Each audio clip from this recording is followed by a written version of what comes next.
Okay, we're going to look at an idea on Pinchas, and if you've noticed the last few weeks, the theme, has there been a theme? Mashiach.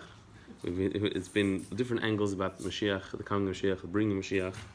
So here as well, we'll find that angle in Pinchas. Pinchas ben Elazar, it says that Pinchas ben Elazar ben Aaron HaKohen, Heishav is Chamasi, that in the story of Pinchas, where he killed Zimri, the head of the tribe of Shimon, and Cosby, a Midianite princess, when they were in the act of sinning together.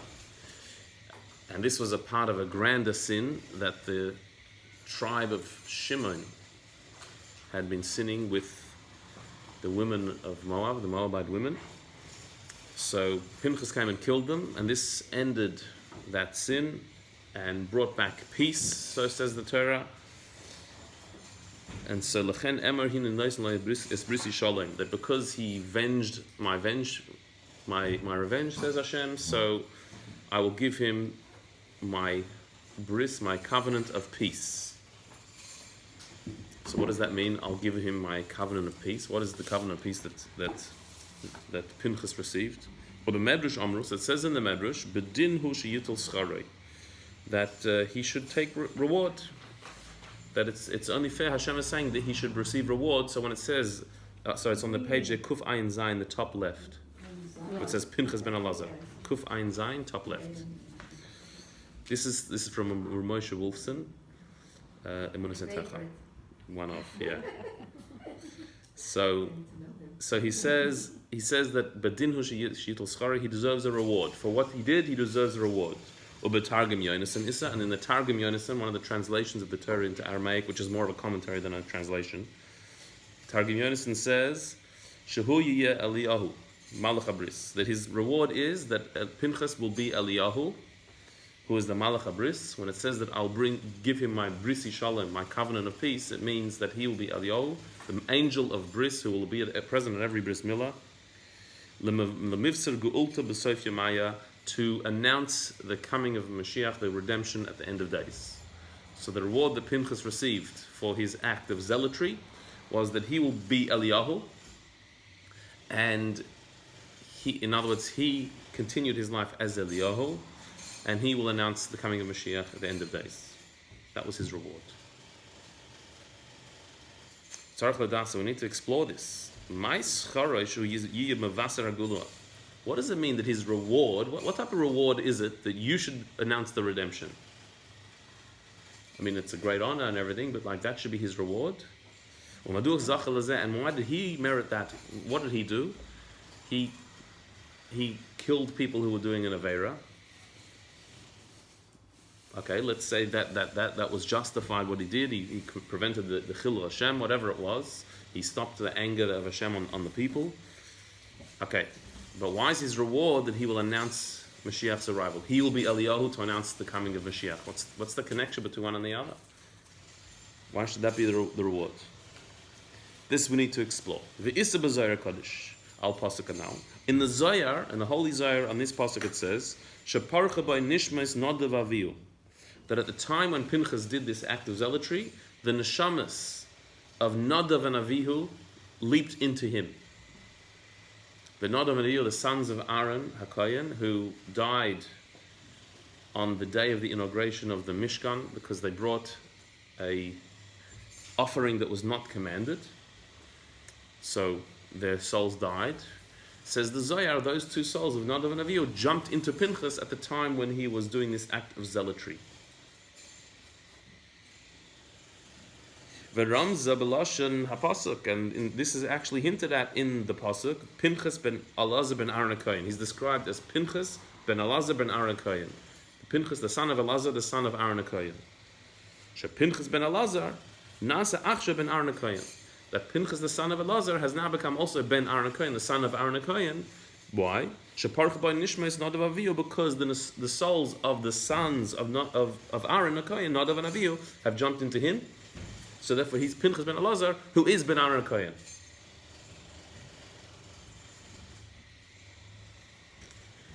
So, v'tzarich ladas, what we need to know is, why did this happen? Me'eze tam parcha dafka boy. Why did these souls jump into him? Why did Nadav and Avihu jump into Pinchas at this time? Like, why then? And why now? And what's the connection?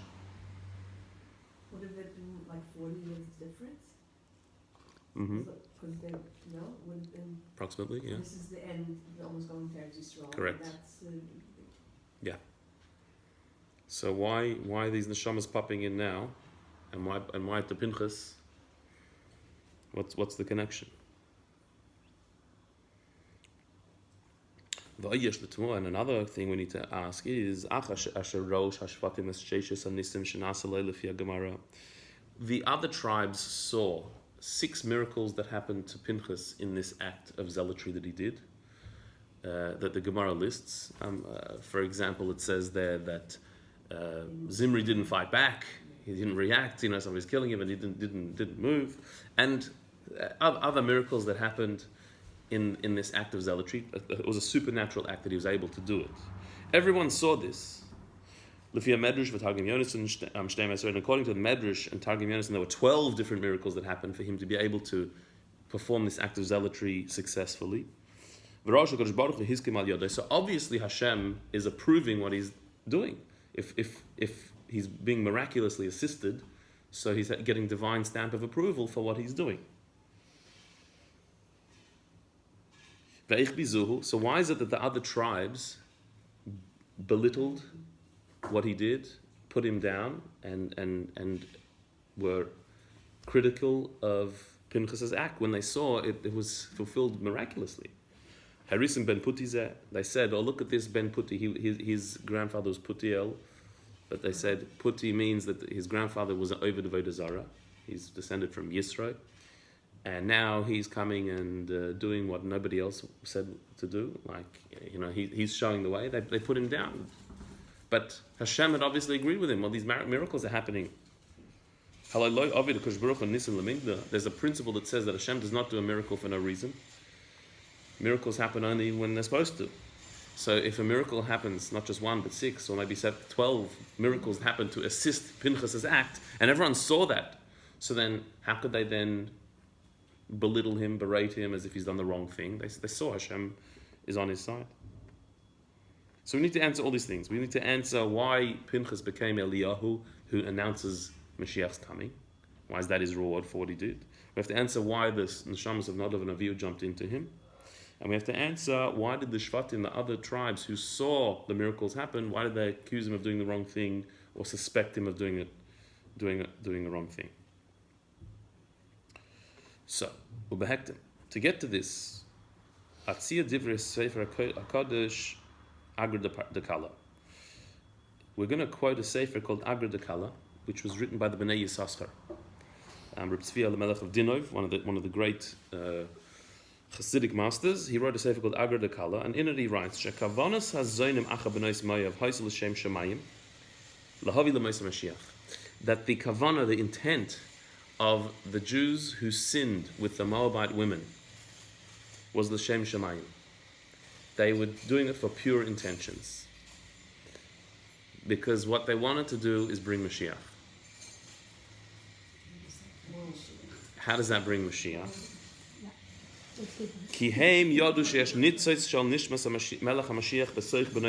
They knew that there's a spark of the neshama of Mashiach that is buried in the daughters of Moav.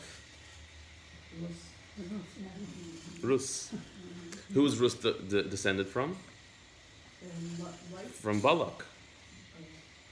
And this is why Balak wanted to curse. It says in Sfarim that he says, L'cha kavali Yisrael, curse me, the Jewish people. That Balak was saying, curse me. I know that in me is the spark of Mashiach, and I want you to curse it. That's what Balak was so scared of. And that's why he's called Balak ben Tzipor, because Tzipor is actually one of the code names for Mashiach. It's brought in Sfarim, in the Midrashim, that like a bird flies down. Mashiach will come down to save the world. So Balak ben Tzipor, or as Bilam called him, Benoit Tzipor. His son is Tzipor. His great grandson is Tzipor, is Mashiach. Balak wanted that to be cursed, but Bilam says, I can't curse him. And what's Bilam's whole prophecy about? A lot of it is about Mashiach, the coming of Mashiach. Why there? Because this is exactly what Balak was scared of and wanted to be cursed, and it just doesn't work. So it was known that from Moav will come the nitzitz, the spark of the neshama of Mashiach. Everybody knew that. So how is that going to happen? Obviously, there has to be some interaction between Moav and Bnei Yisrael for Mashiach to be descended. Mashiach is not going to be a Moabite. So there has to be, we have to extract the neshama of Mashiach from Moav. So how's that going to happen? So the Shevet Shimon volunteered and said, we will intermingle with the Moabite women and extract the neshama of Mashiach.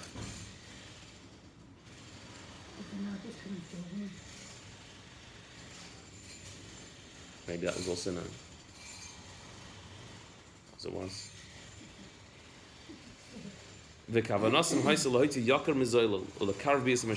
Their intention was to find that spark of holiness in the muck, in the impurity, to extract it.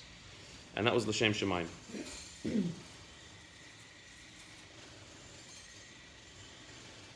All to bring Mashiach closer. But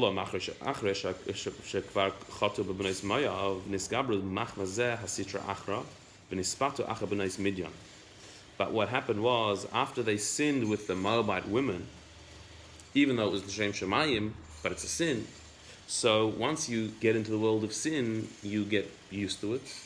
And the power of Sitra Achra, the negative powers, had a clutch, held them in their clutches, and drew them, seduced them to sin with the Midianite women. And they're nothing to do with Mashiach.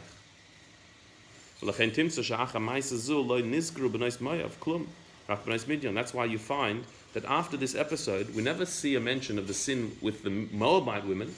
What's always mentioned is the sin with the Midianite women. And it's a bit confusing. Who was it? It started with the Moabites, but then it went to the Midianites. And after this, the Moabites are not mentioned anymore because the B'nai Moav, they did l'shem Shemayim to extract Mashiach. That was not the problem. The problem was because you're sinning, so you end up in the world of sin, so then they ended up with the Midianite women.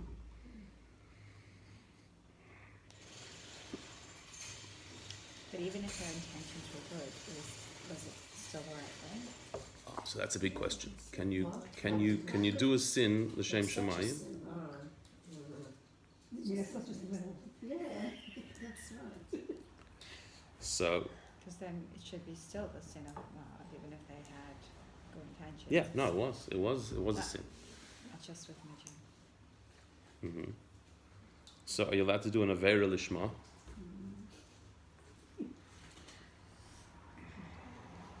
So that we'll discuss. He continues in the last paragraph. So based on what this Agra Dekala B'nai Yissaschar here says, we can based on that, but like adjust it. He says that in fact there were no Moabite women there at all. The sin was not with Moabite women. The reason why the Torah only talks about the sin with the Midianite women is because there were only Midianite women there. So never they didn't. The sin all along was with Midianite women. What Bilam told the Midianite women was to dress like Moabite women and to speak the language of the Moabite women. Like we find the Kanani Melech Arad earlier, where the Canaanites dressed like Amalekites in order to instill fear. And you shouldn't daven for the right nation. They disguise themselves. So we find this trick works, where one nation dresses up as another nation to fool the Jewish people. So the Moabite women were not there. The Midianite women were dressed up as Moabites. And so Bilam's whole thing was, that after the unsuccessful cursing of the Jewish people, Balak was not able to curse the Jewish people. He wasn't able to rid that spark of Mashiach from him. So now, when the Jewish people see the Moabite women, they will want to extract the neshama of Rus, of David, of Mashiach. But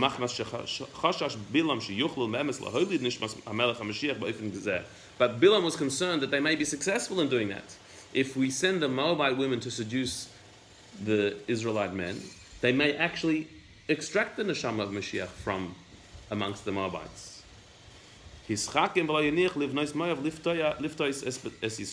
So he came up with a crafty plan to not allow the Moabite women to seduce the Jewish people. It would be the Midianite women. They're dressed up as Moabite women. So the Jewish people think they're doing something as Shem Shemayim, but there's no chance of success because there's no Moabites there. They're actually Midianites.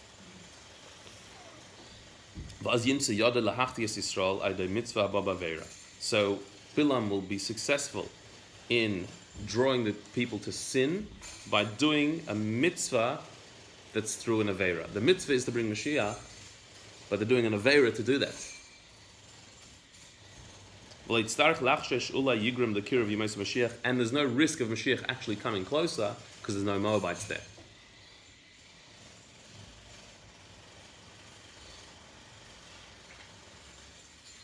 So this was Bilam. We know he was smart. He knew so much. Mm-hmm. He knows so much. He was on the same level as Moshe Rabbeinu in the war. But still, the Jewish people's intent, the Shevet Shimon who sinned, they were sinning. They knew they were sinning, but l'shem Shemayim, they wanted to extract the neshama of Mashiach from Moav. That's what they're trying to do. Over the page. Sorry, it's upside down. But as a result of this, the Jewish people ended up not just sinning with the Midianite women, but also they got involved with Baal Peor, an Avodah Zarah called Baal Peor. But now this Avodah Zarah needs to be examined.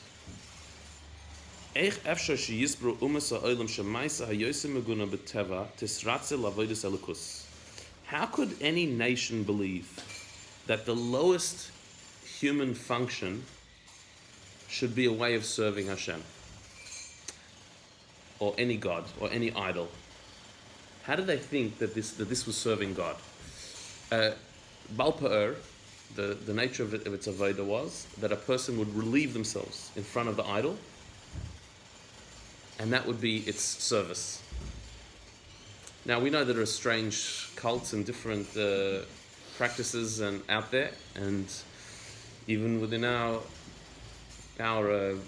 customs and laws, we have some unusual things that we do, but this is totally off the charts. How could anyone think that's the most disrespectful, lowly thing to do? How could you think that's serving a god? What were they thinking? It can't just be so lowly. I mean, even the weirdest cults have some rhyme or reason to them. What's this? The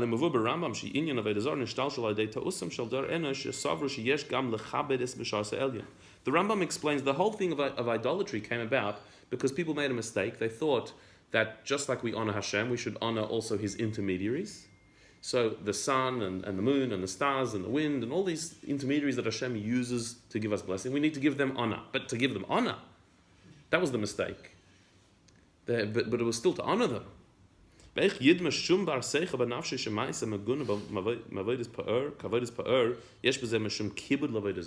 anyone, even the most foolish person in the world, think that such a lowly, disgraceful act should be honoring your idol? Even if you made the mistake of idolatry, but that mistake you're not going to make. So where does it come from? So here's a very original explanation of it. We can explain it based on what we said earlier. that the Jewish people were doing an Aveira Lishma. They were sinning, but they were doing it for the sake of heaven. The real intention of the Jewish people in this were to try and bring Mashiach. It was a good intention.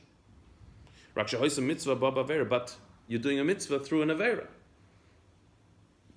A good deed is to bring Mashiach, but to do that by intermingling with these foreign women, that's an Aveira. Now sometimes there is such a concept as Aveira Lishma, as sinning with pure intentions. That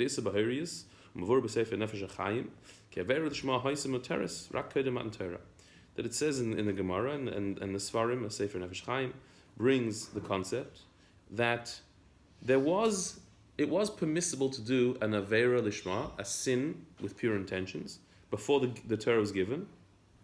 There were certain circumstances when it was the right thing. Like Yaakov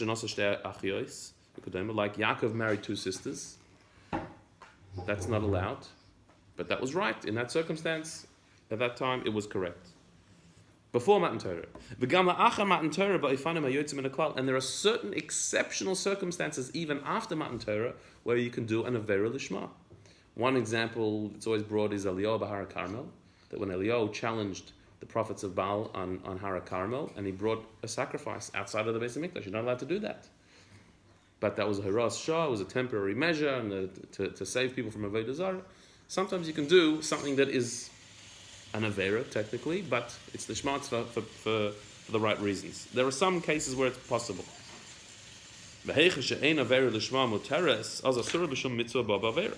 But where it's not permissible to do an Aveira with good intentions, then it's forbidden because you can't do a mitzvah through an Aveira.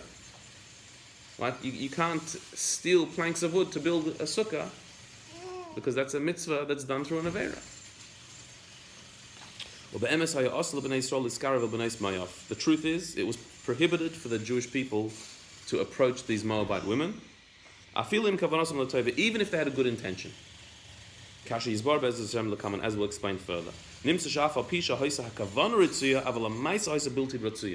So what comes out is the intention of the Jewish people was pure, the act was forbidden. The act was wrong, but the intention was good. So it says, and that is what the Baal Peor is about. Because the avodah, the way of serving this Peor, is the most despicable act. Those who served the Peor in this way, they knew what they were doing. They knew that the act was a lowly act. But they believed that God likes pure intentions even if the act is not so nice. Because intentions is what counts. How did they come to have that mindset at that time? Well, there are many people today who have that mindset. Yes, but they were filled with obstruction and intoxication. Like it sounds. Human nature is the same as it always was, and it's quite tempting to say, well, intentions are good, so what I do doesn't matter, because I mean well. Yeah, but these people their goal was to serve God full stop. Like they were in a holy space. Now this is the Midianite Baal Peor idolatry. How the Jewish people got involved in that we're going to discuss. But the idolatry Baal Peor, which was a foreign avodah, but its whole basis, the premise of it was, intention is all that matters. So even if an act is disgusting, but if it's done with pure intentions, it's beautiful. God likes that. Because God looks to your heart and what you mean inside, not the act. So what better way to prove that than to do an act that is revolting, but the intentions are pure.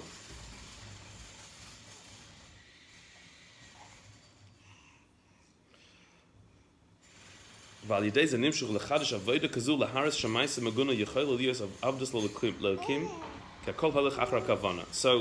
through this attitude, they came to invent an idol worship to prove this point, that a disgusting act could be serving God because everything goes by the intention. And this is where Baal Peor came about. Now, how did the Jewish people mix into this? That's where the Midianites came up with this Baal Peor. But how did the Israelites, how did Bnei Yisrael get into the Baal? In Amr Chazal, there's a Gemara in Sanhedrin that says, Yodim ha-Yisrael b'avodah zarah she'ein bo mamash. The Jewish people always knew that idolatry has nothing to it. Ela kedei lahatir lehem arayis. They only served it in order to make forbidden relationships permissible. Idolatry serves as a justification for promiscuity. That's why the Jewish people historically got involved with the avodah zarah, because they knew it meant nothing. But if you believe that, so then you have a license to do other stuff. So in other words, when we get involved with avodah zarah, what are we really doing? And avodah zarah doesn't just mean bowing down to it means when our false beliefs come into our head, all it really is trying to create a structure where we can justify our urges. So rather than say I'm doing the wrong thing, but it's my Yetzer Hara, let's sign on to a philosophy that approves it, and then I'm doing the right thing, and then I can allay my guilt, and it's all good. It's also kind of easier for me, like, I don't believe it, and so I don't have to do anything. Yeah. Also, you feel Just like go, walk, and you still feel like you're close to Hashem in a way. You can feel like you have your relationship with Hashem, and this is something that is not opposed to it because of the way you structured your thinking. we can talk to ourselves. That's like myself. That's it.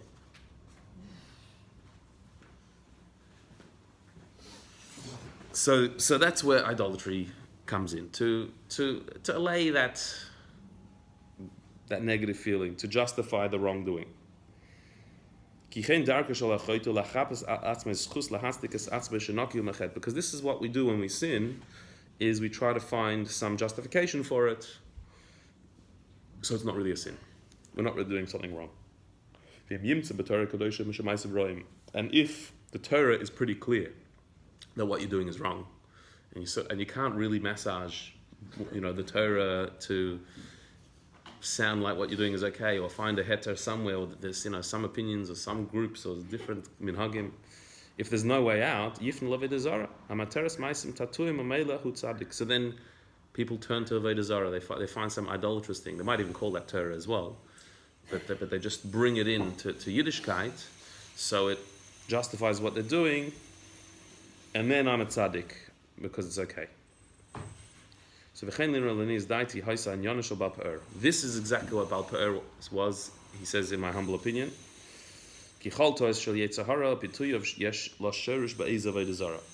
every single mistake or seduction of the Yetzer Hara has a philosophy behind it, has an idolatry.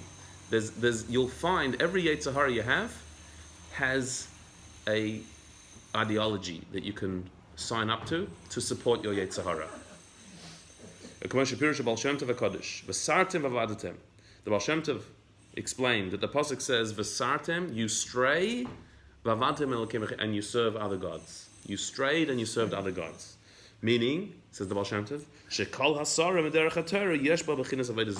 that every straying from the Torah is a form of avodah zarah.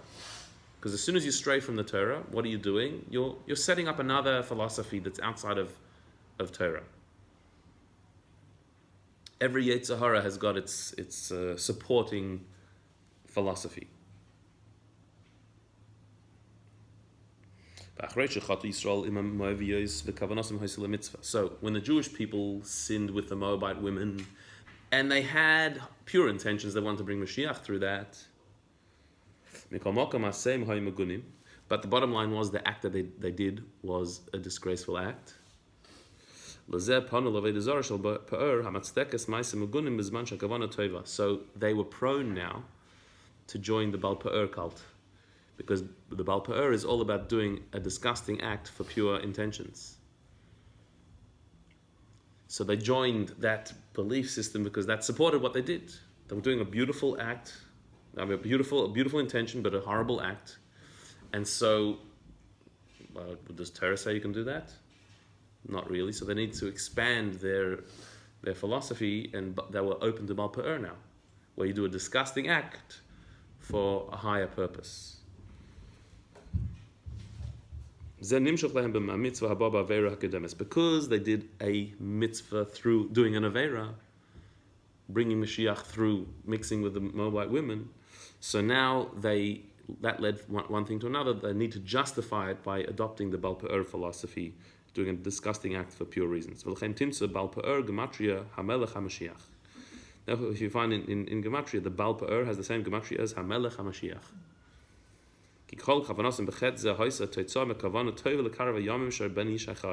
Because this sin with Baal Peor came about through wanting to bring Mashiach, a very pure intention. But if you veer from the divine will, even your good intention, but with what you do is against what the Torah says, so then that's Baal Peor. It's going to the opposite side. We find that Rambam refers to Hamelech HaMashiach, so the gematria works. And so they would have not asked Moshe, like, is this the right thing? I mean, just on their own, they just... That's what they did. That's what people do. People do. They always ask. Yeah. Because it says that Zimri asked Moshe, is she allowed?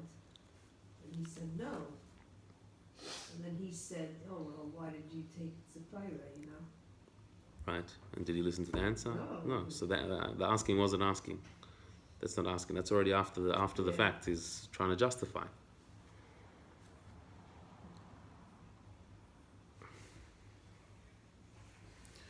Okay.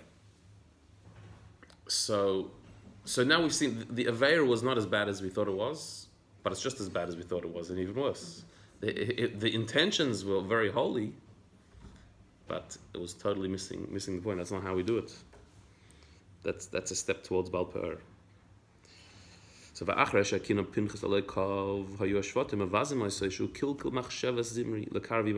So now we all know what's right. You know, we're all very wise now. But at the time, after Pinchas came along and killed Zimri and ended this whole process, so the Shvatim, the other tribes, came and said, "What did you just do? You destroyed everything. Zimri is here trying to bring Mashiach, and you ruined it." But Everybody knew all the Yiddish, the whole was the whole. Like was a planned thing. Let's do this because. well, the Zimri and his Shevet, they're the ones who took on this initiative. But everyone said, "Okay, like he's trying to bring Mashiach," and then Pinchas came and stopped it. No one else. I mean, no one else interrupted. Then Pinchas came and made a stop to it. So the other people, the Jewish people, said, "Well, what do you do? They're trying to bring Mashiach." Sounds like they were very limited in their... It does. It sounds like they were on a very strange, just very easily persuaded. Yeah, but they also really wanted Mashiach. Right.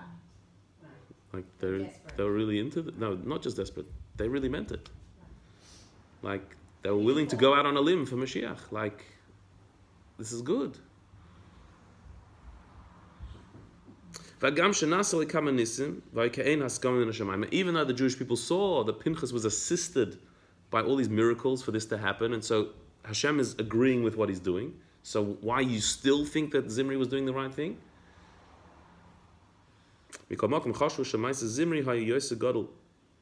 They still thought what Zimri was doing was even bigger than what Pinchas did.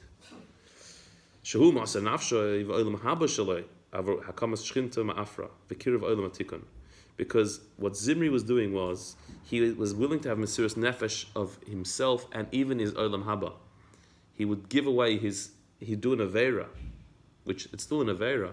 I'll give away my Olam Haba just to bring the Shechina out of the dust and bring the world to its tikkun and bring Mashiach. Pinchas had Mesiras Nefesh, but not, he didn't do an Aveira. To do an Aveira, to bring Mashiach, like to give away your Olam Haba, they thought that's even bigger.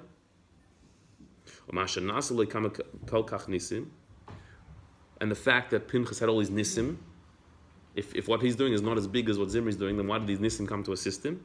Because really Pinchas was doing kadin, what halacha says is the right thing. So therefore he deserves siyata d'shmaya. Zimri was doing an avera lishma. He was going on a very dangerous path of fixing the world through giving yourself up, which is Mesiras Nefesh. That's not in the books. That's not in the halacha. That's not like within the scope of normative Judaism, what he was doing. But he was going out even further than that. So you don't get siyata d'shmaya if you're not doing what the halacha says. And Zimri knew that, and he was willing to be mafkir himself. Pinchas had the siyata d'shmaya because he was doing what the halacha says. Even what he did, it says in Merin Kain, that if Pinchas would have asked Moshe, should I do this? He wouldn't tell him to do it. He also went out on a limb. But that's within Torah. That's what Torah says. He was going outside of Torah to bring Mashiach, which sounds like even bigger. And the ones that read the letter, he should carry it out. Because he can't tell him to do it. He says, he said it in such a way, he's saying. yeah. But they thought that greater nachas ruach, pleasure, was being given to Hashem on a greater level by Zimri, who did a sin lishma for pure reasons. Even though minadin halacha wouldn't have told him he's not allowed to do such a thing, which sounds like a very complicated thing. But he says, "As far as umatzina b'toisves Shabbos peiches amar aleph, gabe Moshe shepirish mina isha shekosvu sham she'aron amirim savar shematchila pirish Moshe memenu medaita." The Tosfos on Shabbos says that when Moshe separated from his wife Tzipporah, because of his prophecy, he was receiving prophecies, he had to be in a state of purity, so he separated from his wife. So Aaron and Miriam held that originally Moshe separated from his wife on his own bat. This was his own idea. It wasn't, Hashem didn't tell him to, he did it on his own. Even though Hashem agreed with Moshe, they did the right thing. Nevertheless, Moshe and Aaron and Miriam still were upset at Moshe for doing this. Because if he wouldn't have separated in the first place, Hashem wouldn't have told him to do it. Hashem agreed with him, what he did, but if he wouldn't have done it, Hashem wouldn't have told him to do it in the first place. Because the way a person wants to go, that's the way they're led. So Moshe decided, I'm going to go the path of separating from my wife, and that's how I'm going to receive my prophecy. So Hashem allowed him to do that. But agreeing with him to do it, that doesn't mean that he should have done it in the first place. So too, the Jewish people said, yes, Hashem helped Pinchas do what he did, but that doesn't mean he should have done it. If he would have just let it go, then Zimri would have brought Mashiach.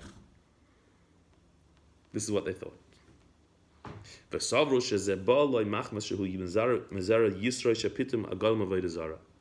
they thought the reason why Pinchas did this is because he is a grandson of Yisro, who he fattened up calves for Avodah Zarah.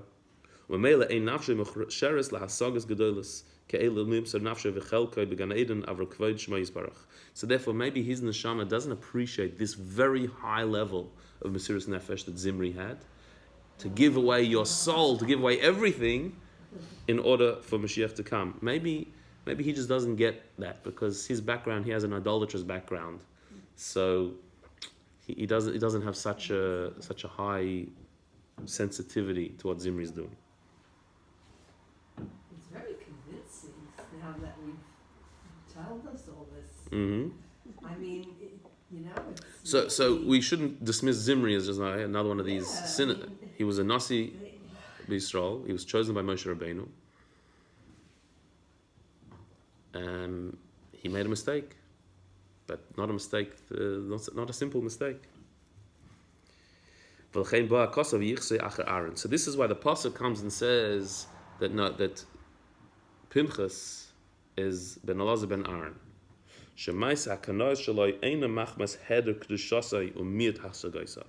That the act of zealotry that Pinchas did was not because of his lack of sensitivity to this higher way of doing things. On the contrary, Shorish Ma'aseh Zois Makar Aaron Shorish Kedushas Yisrael.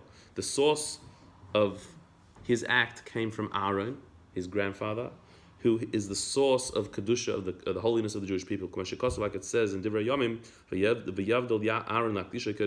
that Aaron was separated to be the Holy of Holies. And Aaron was the one who loved peace and pursued peace always. And that's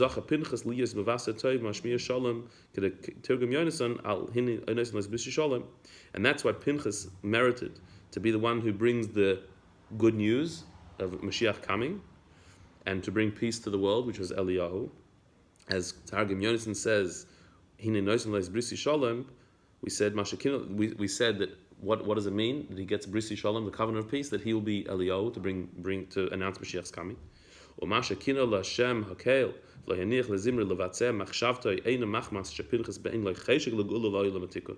fact that Pinchas did not let Zimri fulfill his intention was not because Pinchas doesn't have a deep desire for the redemption and for the world to come to its tikkun, like the Jewish people thought, that he doesn't have this sense of bringing Mashiach like Zimri does. No. El Adrab, on the contrary. Because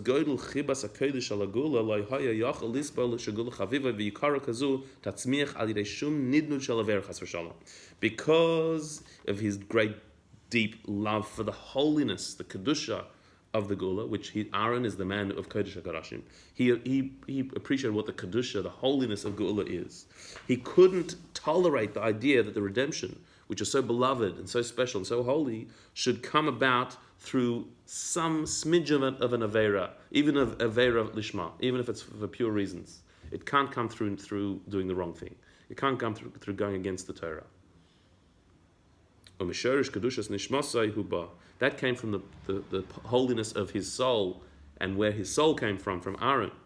That's why the pasuk says that he's Pinchas ben Elazar ben Aaron a Kohen, because Aaron is the one who represents the Kedusha of Yisrael.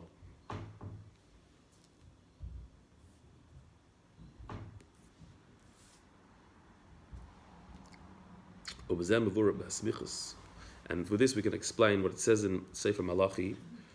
Zichru Torah Moshe Avdi, Hine Anochi Sholech Lechem Es Eliyahu Navi.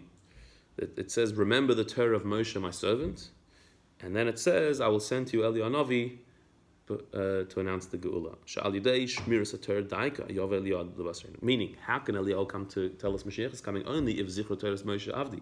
If you remember the Torah of Moshe Avdi, you have to keep every letter of the Torah to bring Mashiach. You can't go outside of the Torah to bring Mashiach. It has to be within Torah. Zichru Torah Moshe Avdi. Remember Torah Moshe Avdi, and then I will send you Eliyahu Navi. You can't bring the Geula through breaking the laws. It doesn't work that way.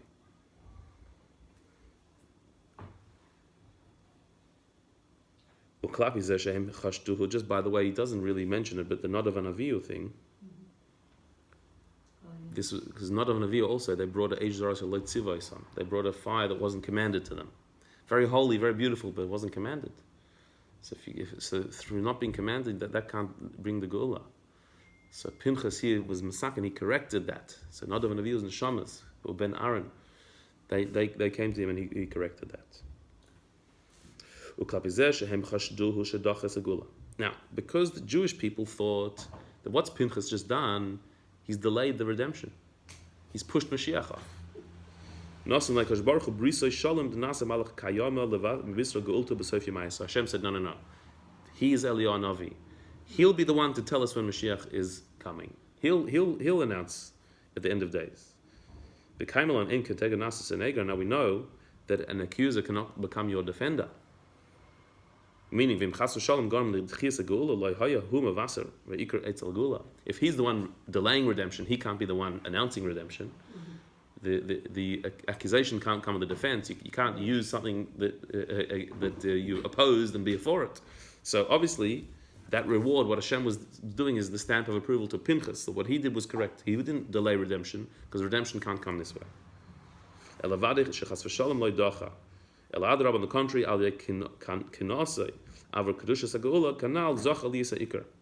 because of his zealotry that the Geula should be done the right way, with purity, with holiness, and al pi Torah, not against Torah. So therefore, he was zeicha that he's the one to announce the Geula.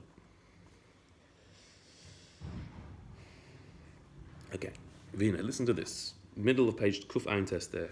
V'hine, Ashkachna b'sefer kovetz shiurim l'mseches p'sachim the Gon Elchanan Wasserman. Zatzal. There's a sefer called Kovetz Shiurim on Gemara. It's by Rabbi Elchanan Wasserman, one of the great Lithuanian Torah scholars.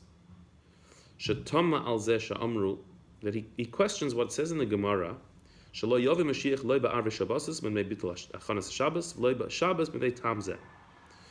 It says in the Gemara that Mashiach will not come on Erev Shabbos because then we won't be able to prepare for Shabbos.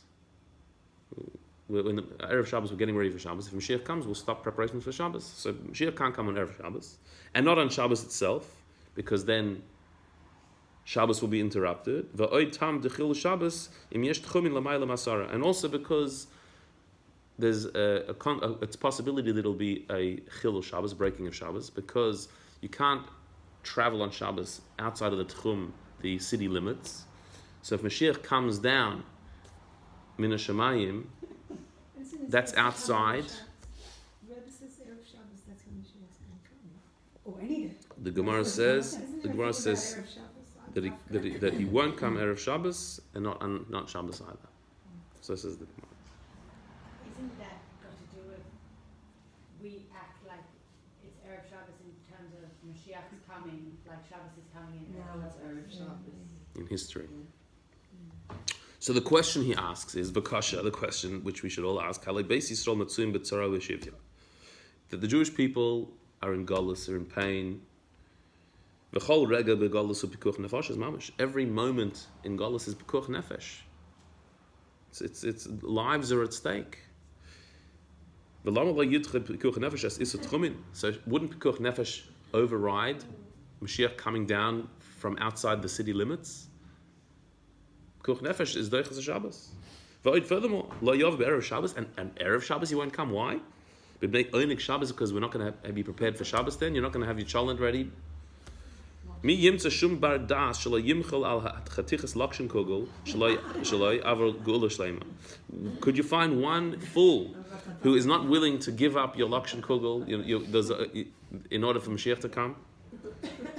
So your Shabbos won't be ready. One of your dishes won't be finished. Would anyone say no? Sorry, Mashiach can come next week because I've got this great new recipe for quinoa salad. How could it be? It's not possible. So he says, this is what I think is the answer, says Ramesh Wilson. Based on what the Chedush Arim, the first Rebbe of Ger, said, in the Sefer Eschus we looked at a couple of weeks ago. There's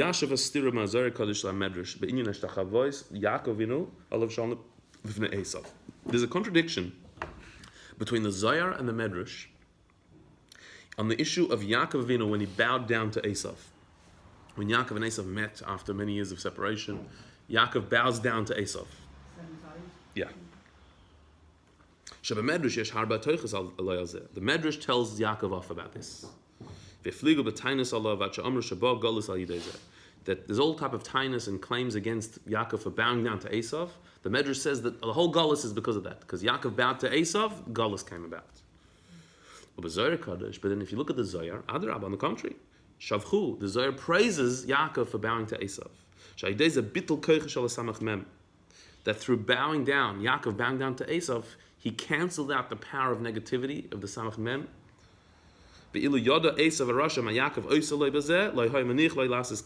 And says the Zohar, if Esav would know what Yaakov was doing to him every time he bowed down, he wouldn't let him. He said, get up. He wouldn't let him bow because he's weakening the power of Esav every time he bowed to him. So one second. The Medrash says that he called the Golus and it was a terrible thing. And the Zohar says that he weakened the power of negativity and was a fantastic thing to do. You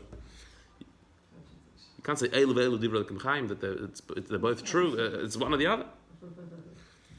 Ubir Huzal, so the Chedush Arim had an ingenious explanation, very deep.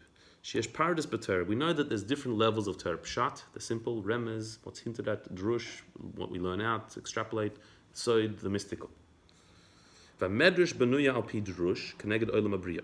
Each one of those four correspond to the four worlds. Pshat, Remez, Drush, Soid, Arasiya, Yitzira, Bria, and Atzilus. Drush, the level of Drush, which is Medrash, is in the world of Bria. V'zoyar kadosh banu al pi Soid keneged olam Atzilus. And Zoyar is Soid, which is in the world of Atzilus. So he says, "V'lefamim kedaihu ligram kilkul bebria, k'ma shemashma medrash agarmal zes kilkul zeh b'chdei sheyaver adei tikun gadol ma'od be'atzilus." Sometimes it's worth making a problem in the world of bria in order to achieve a huge benefit in the world of Atzilus. So the Medrash is describing the damage that Yaakov did by bowing to Esav, but that damage was in the world of bria. The Zohar is talking in the world of Atzilus, the amazing achievement that was achieved through Yaakov bowing to Esav. They're both true. In one world, it caused damage, but it's worth it for the great tikkun achievement that was in the higher world. And that was what the Zohar said, Ayin Sham. So, really, ideally, the worlds should be all aligned, but he says that because of the sin of Adam or Arishan, the worlds have become disaligned, in disarray, and so therefore sometimes what's good in one world is bad in another world. And a tzaddik knows sometimes you've got to do something that in one world looks bad and does damage in that world, whereas in another world, a higher world, it's doing a lot of good. And a tzaddik knows when to make that calculation. So Yaakov knew, what I'm doing in the world of Bria is bad news, but in the world of Atzilus, it's worth it. Now, the coming of Mashiach is the time of great tikkun, of absolute correction. The whole world will be corrected under the kingship of Hashem. Everything will be straightened out when Mashiach comes. All the crookedness will be straightened out. And then what's good in one world will be good in all worlds. It won't be like it is now, where you have to make a compromise. Sometimes in this world it's no good, in that world it is good. When Mashiach comes, everything will be straightened out. And in all worlds, what was good in all worlds will be consistent. Now, the whole world goes by Torah. Everything is determined by Torah. Hashem looked into the Torah to create the world. If something happens in the world, that there's a change in nature, a supernatural event, that's because there's some chidush in Torah that brought it about. The miracles that happened in the Torah, that are spoken about in the Torah, were all ready in creation. They were embedded in creation. That Hashem made a condition that the Red Sea should split when the Jewish people come to it, when He created the Red Sea. So the miracle of the Yam Suf was already embedded in creation. But the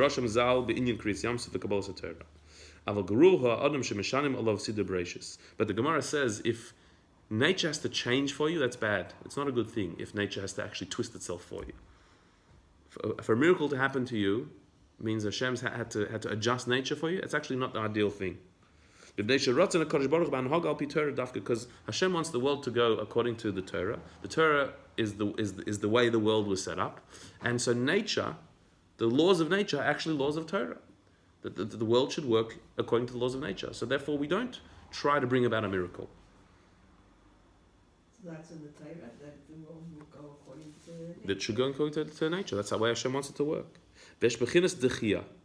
Now sometimes you have to push that aside. You have to push a law aside. Like it says that a positive commandment overrides a negative commandment. Even though Hashem wants you to not transgress a certain negative commandment, but He wants you to do a mitzvah even more. The positive mitzvah overrides the negative mitzvah. So therefore, when the two clash, you do the mitzvah even though it might be transgressing a lo yisase. Ramban Parshas Yisrael pasuk Zachas Yom Shabbos she'asa asay masherish ava v'lo yisase meyira v'ava gedola lechen ba asay v'doicha lo yisase. The Ramban explains that all positive mitzvahs come from love of Hashem, negative mitzvahs come from fear of Hashem, and so the love always overrides fear, And so therefore when there's a clash between an aseh and a lois aseh, you do the aseh, even if it's going to be over a lois aseh.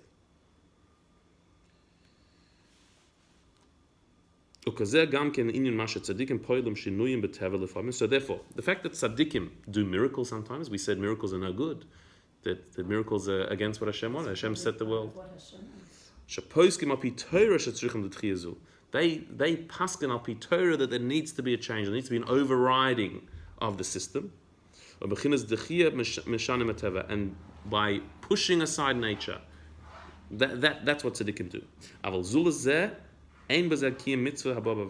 But other than that, if you can't find a source in Torah why the miracle should happen, so then it's like doing a mitzvah by doing an avera. You're breaking the laws of nature, which is breaking the laws of Torah. Now, what's he talking about? We'll see. It can't be that Mashiach should come on Shabbos by the rule of pikuach nefesh, which pushes aside the laws of Shabbos. Why? Because when we say pikuach nefesh overrides Shabbos, it's not permissible, it's just it overrides Shabbos. You're still breaking Shabbos, but you're supposed to break Shabbos to save a life. It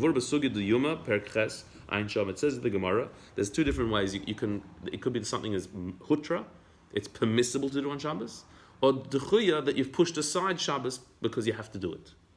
In the case of pikuach nefesh, it's pushing aside Shabbos.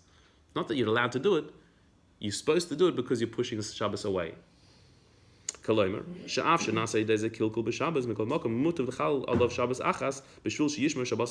it says, if you save someone's life on Shabbos, it's breaking Shabbos, but better break this Shabbos so that this person should be able to keep many Shabboses. But you are breaking the Shabbos, just with it's the right thing to do.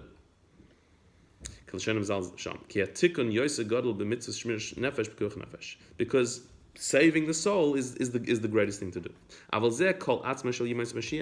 But the whole thing of coming of Mashiach is saving the world, correcting the world. That the world should be corrected, there should be no blemish, no negativity. That's what Mashiach is. When Mashiach comes, everything is in its right place, everything is good, everything is correct, everything has come to its fruition. It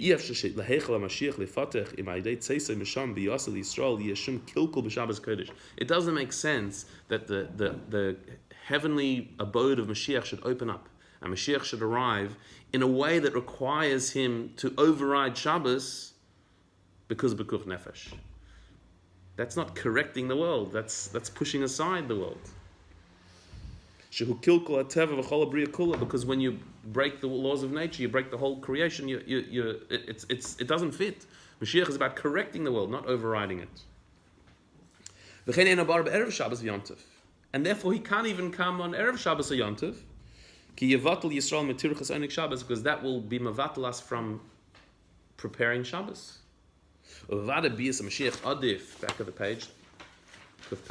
Now, of course, the coming of Mashiach is much more important than your Shabbos preparations. No question about it.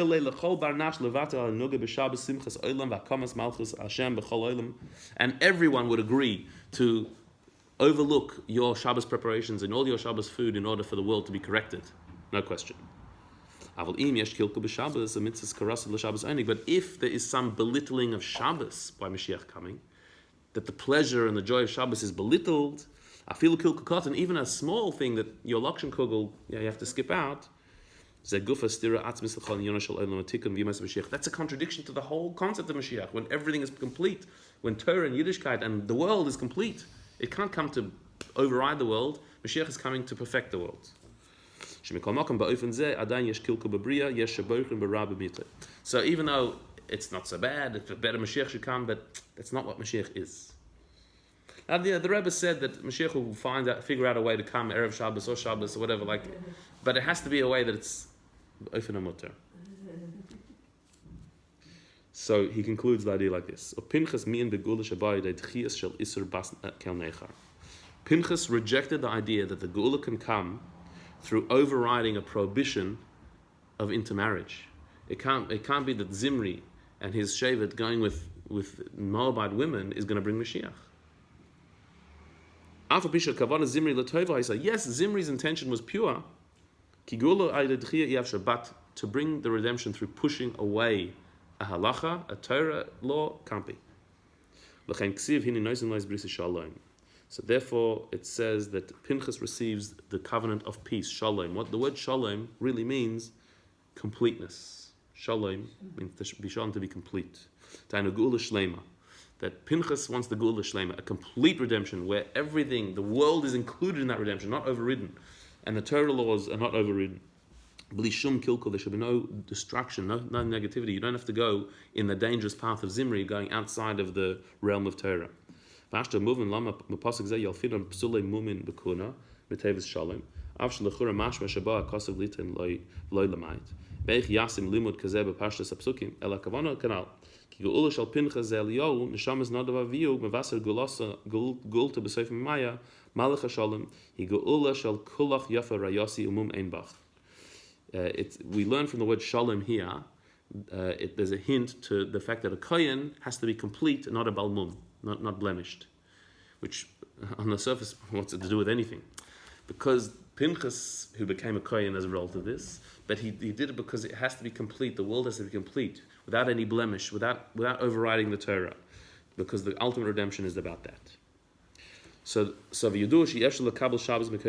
we know, you can't bring in Shabbos early, before its time, Dahainu Tosefes Shabbos, meaning you can't add on to Shabbos and bring in Shabbos before its appointed time. If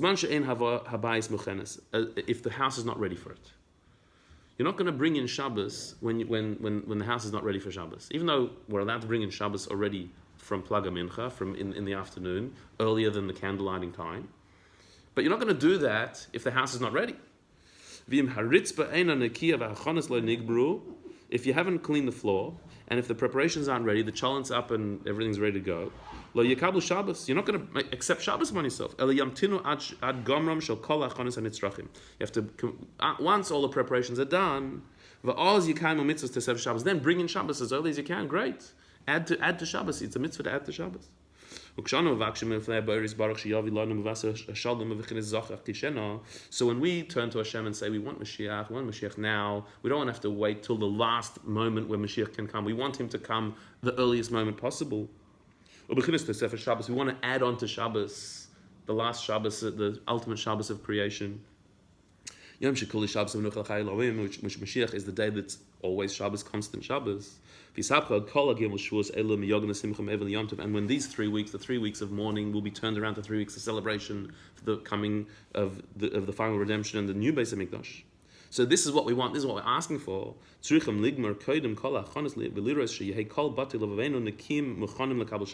We first have to make sure, have we done the preparations to see that the inner sanctuary or the inner rooms of our heart have been cleaned and they're ready to receive the Shabbos. And every single room should be crowned with a beautiful lit candle on a set table. Everything ready for Shabbos. So we're demanding, we want Mashiach, so we have to make sure the house is ready, we're ready to actually receive it. Then we can receive the holy Shabbos of the future, the ultimate Shabbos, without pushing aside anything, without anything negative. It's all positive, everything's included, and nothing is broken. We will bring in the Shabbos, who is the bride and the queen. Kala, a kala, she's called a bride because because she has everything. Kala means kula, it has everything, everything's included, and nobody misses out. Amen.